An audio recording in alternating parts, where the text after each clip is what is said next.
Hello, everyone. Good afternoon, and welcome to this new edition of the Expert Voices webinars organized by Mobilize Your City. As you know, and as we've repeated a couple of times now, this is a new format that we're testing at the Mobilize Your City Secretariat, in which we have an interview with an expert to get insights on different topics relevant for urban mobility in Asia, Africa, and Latin America. And the idea is to keep the session informal and to have an actual conversation about how practitioners experience their daily life in their careers, and then we can learn from them and their experience. Today with us we have Anta Dieng from Meridiam. Anta, thank you very much for being here and for being the expert voice today. Anta is the investment director at Meridiam, based in Dakar, in Senegal. And for sure, we will talk about the BRT project in Dakar, which is the very first of its kind, fully electric in West Africa, and for which Anta played a key role for its development and implementation. Anta has a background in finance, transport engineering, and a strong expertise in public-private partnerships, working in the intersection of impact investment, climate resilience, and inclusive urban development. I encourage participants to send questions on the chat. I'll try to gather and cluster them and ask to Anta your your doubts and your questions. And then just to kick off the conversation, Anta, we're going to start easy and personal. So just to simply start, tell us please what particularly motivates you in your work right now, in your job. What's interesting? Yeah, first, thank you very much for inviting me. I'm truly delighted to be here today and take part in this conversation. What motivates me most, I think, is seeing infrastructure projects become real and tangible, especially in Africa. It doesn't happen every day in my daily work. Project takes years of preparation, financing, structuring. But when they do materialize, the impact on people's daily life is extraordinary. So for me, it may sound a bit cliche, but the real motivation comes from the social impact. I have the example of the Dakar BRT project.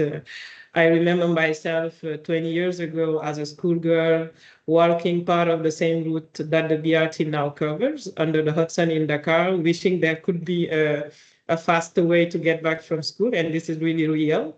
And 2 decades later, that dream is now a reality. And when I think of the young girls who still face the same struggles I once did in Dakar and who will now have access to faster, safer, and more reliable transport, I know that these projects are truly transformative. And that's what drives me, I think, every day. Thank you, Ant. I think this is the reason why most of us work on sustainable urban mobility, because it's really close to people and their daily lives. Nobody can escape of moving around the city. And then you already hinted a bit, talking about 20 years ago, how you saw the need to have a faster and more comfortable modes of transport. And then I would like to ask you, how did you come to work in the transport sector? Was it a deliberate decision or more a result of the circumstances? Um, Actually, it was very much a deliberate choice. I began my career as an engineer in the railway sector, fascinated by the role that transport plays in shaping cities and society.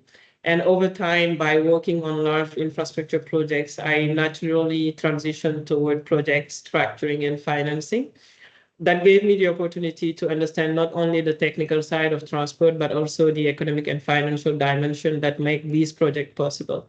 So that path first took me to Middle East and Europe, but my dream was always to bring that expertise back to Africa to contribute directly to transformative project here. So yeah, this is how I choose to work on transport, but especially on financing transport in Africa.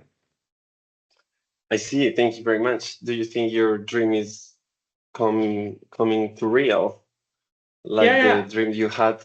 Yeah. Yeah, I feel actually I have seen my career as a line. I wouldn't say that it was a simple path, but yeah, I see where I am today. That's where I was seeing myself maybe not 20 years ago, but 10 years ago, and I would say I'm really proud of it. Yeah. Well, congratulations. Thank you. Thank you. So maybe if we jump into the topic, Mhm. one of the reasons why we're inviting Anta today to speak here is beyond her personal experience and all her background. She was, as I mentioned, very much involved in planning and implementing the BRT in Dakar. And I think, I don't know, the other attendees of the webinar heard, but Dakar has been in the spotlight in the world of urban mobility recently, not only because they have a very strong authority, transport authority, but because they managed to deliver very impactful projects in the city, including the BRT project, which is also fully electric. The buses are electric, and then Meridiam, the company organization for which Anta works, played a key role in this project. So Anta, just to put us in context, could you please tell us how Meridiam got involved in the BRT project in Dakar, and then what was the role it played to achieve the project? Yeah. Actually, we became involved after winning the international tender launched by CETUD, the Transport Authority in Dakar in 2019 for the financing of the bus fleet, as well as the operation and the maintenance of the system. So this is very much aligned with who we are as a company. So for those who don't know, Meridiam is a global developer, investor, and long-term manager of infrastructure projects, particularly active in public transport. Globally, we invest in sustainable mobility, renewable energy, and critical public services, with mobility representing more than half of our portfolio today around the world. So our involvement in the Dakar BRT was, I would say, a natural extension of our expertise and mission. Okay. And what was your role in the project? I was leading for Meridian the project, so I was leading the delivery of the. Actually, I led the offer, negotiate the contract with the authority, and finally also set up the company. I set up the company and also contribute to the financing, the structuring of the financing with our partners, the DFIs, Proparco and 91, if I have to mention them. And lately, I'm now still involved in the project at the board of director as a board member. So I'm following very closely the project on the daily life. So the project has come to operation 2 years ago. 1 year and a half ago, and is under operation now with a company that we set up named Dakar Mobility. Okay, yeah, I was gonna ask, when you mean the company that you helped it structure, it's Dakar Mobility, which is the It's Dakar operator of Mobility, the which is BRT in Dakar. exactly. Okay, Mhm. and this is fully privately led, or does the TUD have a say in the setting of Dakar Mobility? It's privately led, so Meridiam's is the main stakeholder. We own 70% of the company, and 30% is owned by the state through FONSIS, the sovereign fund of Senegal. So we have partners with Keolis through a technical assistance that we have with them, and that's fully to answer directly to the question. Yeah, Dakar Mobility is a fully private company under Senegalese law. Yeah. Good to know. I want to ask what motivates a private sector actor like Meridiam to invest in sustainable urban mobility, especially in Africa. And I ask this question because I know Meridiam is involved in this project and is very keen on continuing this kind of collaborations, but I know other companies are a bit reluctant to go invest in Africa. Yeah. What's the opportunity that Meridiam saw and took advantage of? Yeah. For Meridiam, investing in sustainable mobility is at the core of our mission. So developing infrastructure that improves people's life. This is our slogan over the long term. So naturally, in this kind of project, financial return, that's the question people usually ask. Financial returns are important to ensure the viability of the project, but equally, we actively seek projects that deliver environmental and social value. Urban transporter is a perfect example where the private sector adds value, I think, by bringing structuring capacity, technical expertise, and financing innovation. That's what we bring in Dakar. When properly designed, project can deliver not only reliable and modern services to user, but also secure revenue, performance guarantee that gives government the confidence that services will be maintained at a high standard. In other words, I want to say that the private sector can help de-risk project for governments, while at the same time ensuring efficiency, accountability, and long-term sustainability. So involvement of Meridiam is natural. This is the core business, public transport is at the core of our business. But we are looking at financial and non-financial return equally. So that's why also that drives us to this opportunity of the Dakar BRT in Senegal. So you mentioned financial and non-financial outcomes. What is in the non-financial outcomes that you follow up on? Non-financial outcomes, environmental. This is really key. And also social impact. So Dakar BRT, I can give a lot of example on the achievement we have in terms of environmental objectives and social objective. If I take the example of the environmental, in the case of Dakar, one of the most impactful contribution we made was pushing for full electrification of the fleet. So initially, the project was designed for diesel buses. We strongly advocated for a 100% electric system, and we provided the reassurance that the investment was feasible and sustainable. So today, everyone agreed that this was the right choice, I think. Dakar already faced high level of air pollution and diesel fleet. Would have only, I think, made things worse. And by electrifying the project, we avoided locking the city into a high carbon future. So this is one of the key impactful contribution we've made as Meridiam, and that's what's also we value as non-financial achievement in this project. I see. Thank you very much. So I think it's a nice example. We're always proud of Dakar when we try to showcase these results the city has achieved. From the Meridiam's perspective, what do you think can be key success factors and challenges in structuring such public-private partnerships or the collaboration between the private sector and the public sector to carry out this kind of urban mobility projects, especially related to huge investments as public transport? Yeah, from my perspective, the key success factors are political leadership and commitment at the highest level, which was strong in Senegal. I would mention also clear institutional frameworks, such as the PPP law in Senegal that sets the rules of the game.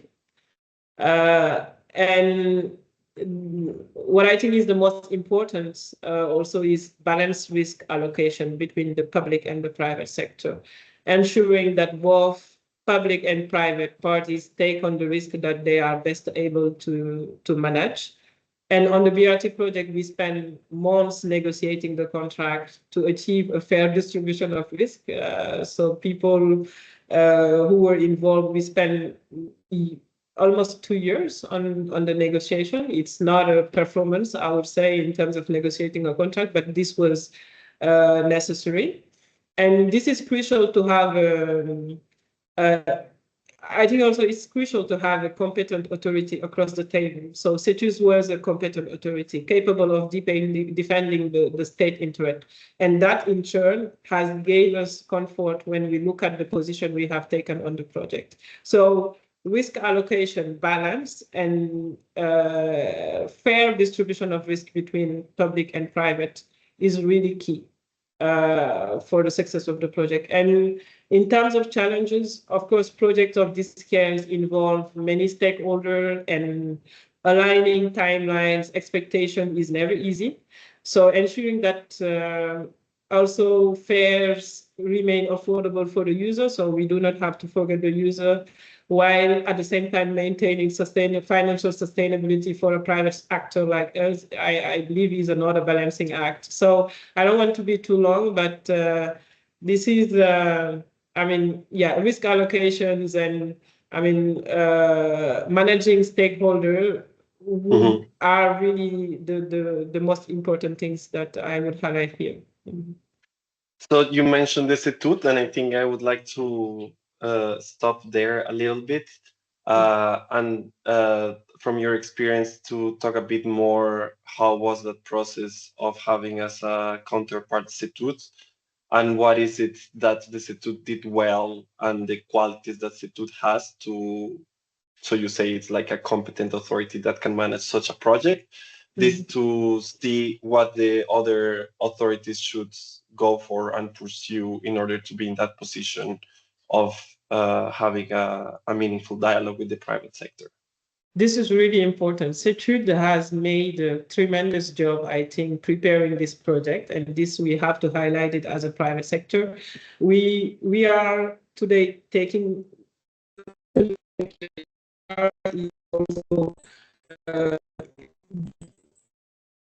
it's due to the work that has been done by CETUD. So the coordination that they managed to make business financiers, to the continuous dialogue. This was absolutely critical to the project.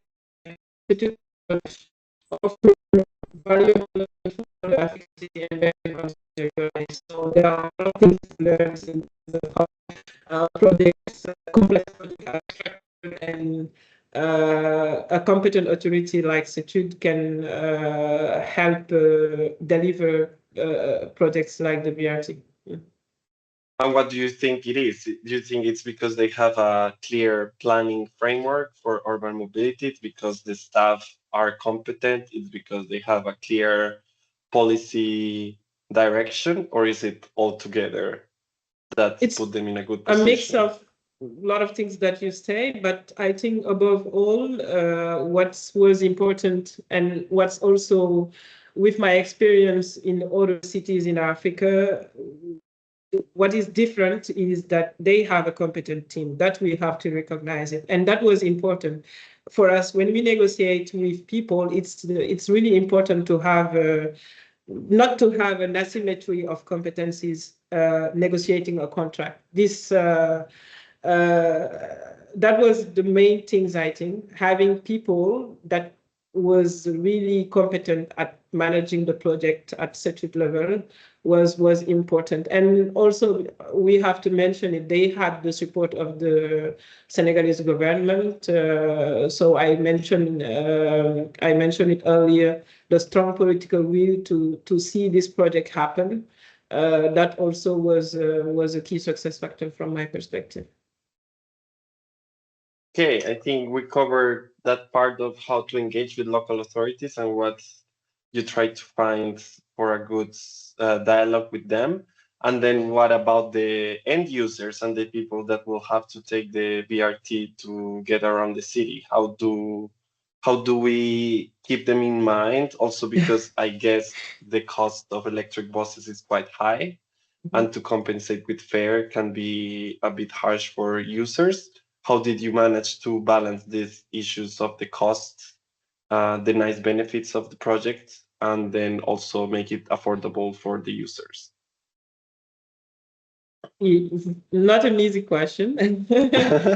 But I think I must be clear on one thing first, is that it's not in Dakar that we reveal that public transport is not how to say that, it's not an industry where people are making money, right? Mm-hmm.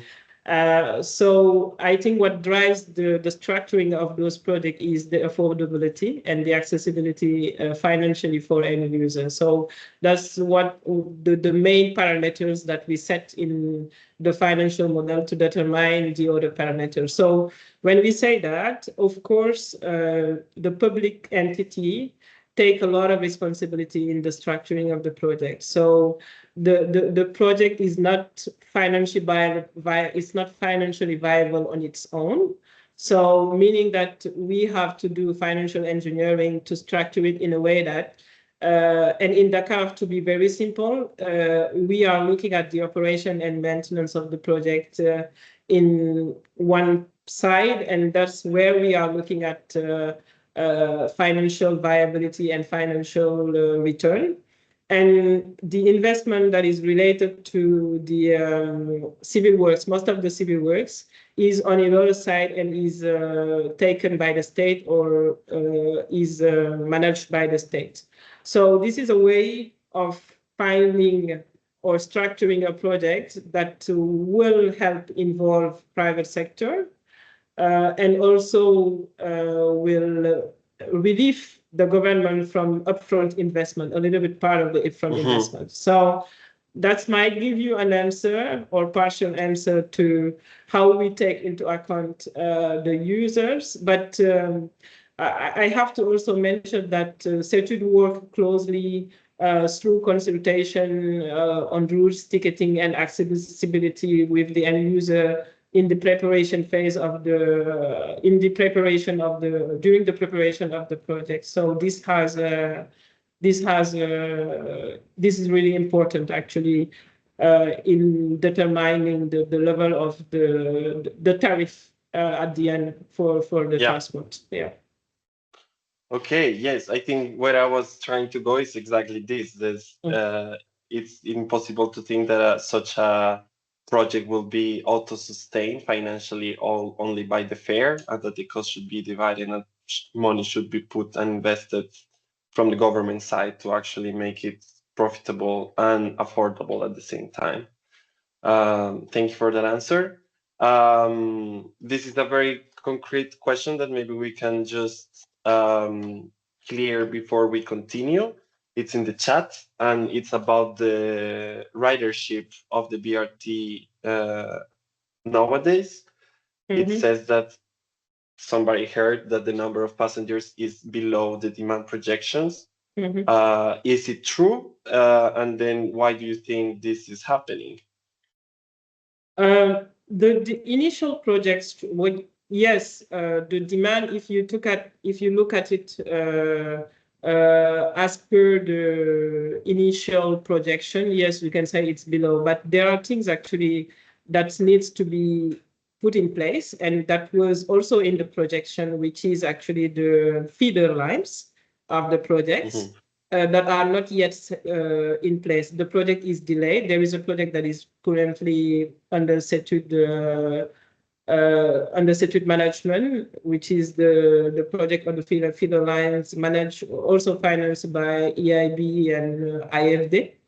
And that project is supposed to be linked with the BRT and will provide also ridership to the BRT. So if that is not in place, of course, the ridership could not be as per the projections, and the timeline for that project is 2027. So hopefully, when these things would be operational, normally the ridership should be above. I mean, should be at least at what was projected initially. Yeah. yeah, I guess it's still like a work in progress. And Exactly. then, as you mentioned, like the feeder lines will increase demand for the line. And this is my guess. I don't know. You will tell me if I'm mistaken or not. But there is also this behavioral shift that we need to promote in people because maybe they're not Of used to course. use this kind of service. The way they were moving around the city was kind of different, and they have to get used to it, and it takes some time. Yeah, yes, of Uh, course. There is a ramp-up period that is important for people, as you said, to get used to the new system. That is really important. But I think what is really key is also the restructuring. Actually, I mentioned the feeder line, but the spirit of the project initially was not only putting in place new feeder lines, but there is a restructuring of the public transport network in Dakar, which is undergoing through statutory responsibility. And that is actually the main, what is the most important when you structure a network, a public transport network, is not only the putting in place new mass transit projects, but you need to look at it as a whole. And in Dakar, especially, the restructuring is important and is also impacting the ridership on the BRT. okay, thank you very much. If we pass over Dakar's project, more a broader question, I would like to ask you what innovative financing mechanisms can help further mobilize private sector investment for urban mobility projects in Africa could be. In Africa. I think public transport projects are extremely capital intensive. They are rarely, I already mentioned it, financially profitable on their own. So this is why structuring is so important to reduce the operational and financial burden on the state while ensuring service quality at the same time. So for private sector to be attractive, certain conditions must be in place. Guarantee mechanism, for example, are critical. They must be sized, of course, appropriately to the risk that is taken. And the idea is not to remove all the risk from the private sector, but to make sure they are fair and manageable. I think this is really important and key. Equally important are financing facilities, especially in Africa, that allows to blend private capital with concessional financing. So blended finance, mixing DFI's facility, viability gap funding, and even green bonds is essential to make this project bankable and scalable in Africa. Okay, so I hear different ways of financing the projects, diversify the offer where the money is coming from, and also reduce the risk. Mhm. Good, thank you. If we had this conversation again in 5 years, what do you hope has changed? Uh, yeah, you mentioned at the beginning, you said first of its kind. That word, I think, I hope we no longer talk about that. My hope is in 5 years, actually all the sustainable urban transport project currently undergoing in Africa are pilot projects. So I wish it will no longer be seen as pilots. I mean, a lot of projects would be in place as standard in African city. And I want to see us move from first of its kind projects to entire network replicating across multiple cities. It might be a bit ambitious to say in 5 years, but at least maybe in 10 years, Okay, good. yeah, we'll have that.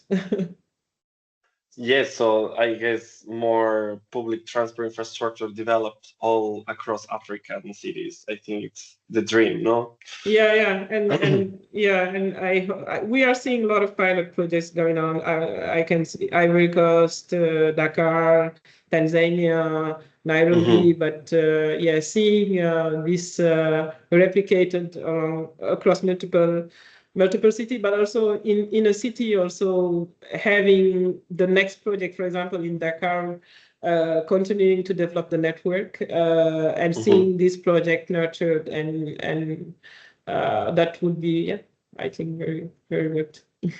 Okay, thank you very much, Anta. I think we're coming to the end of the session. Thank you to participants that joined. I would invite you to answer to the feedback form that we just sent on the chat to help us improve our sessions.